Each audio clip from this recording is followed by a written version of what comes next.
Sa bago lang gipahigayon nga taho sa katawhan kon State of the Province address ni Gobernador Bambi Imano niadtong adlong Lunes, Enero 10, 2022, gibatbat niini ang mga nabuhat sa panggobyerno nga nagtukos sa iyang 8 ka mga haligi nga gilangkuban sa environment, peace and order, cooperative, transportation, agriculture, infrastructure, education ug health.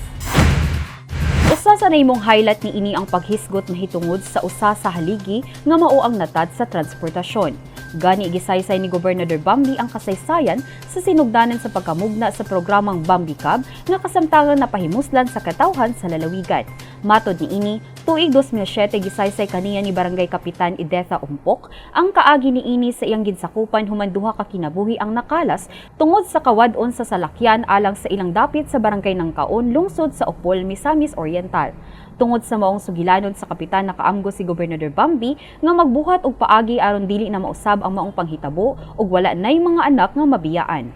When Kapitan Umpok told me the story, I did not promise her but I promised myself that if given opportunity, I will try to purchase vehicles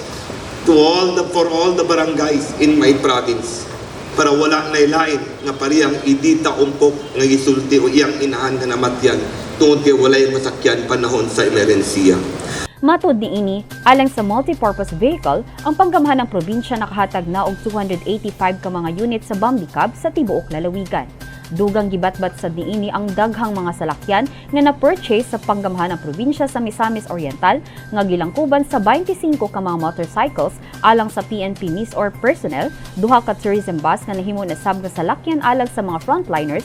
41 ka mga 4x4 pick-up vans ug 23 ka mga service van nga gitagana alang sa mga lagyo nga kabarangayan, 24 ka mga ambulances ug 8 ka utility vehicles alang sa 8 ka Misamis Oriental Provincial Hospital kon MOPH ug heavy equipments na ana-ana sa ikaduhang hugna sa pagpanghatag nga ipahigayon niining bulan sa Enero.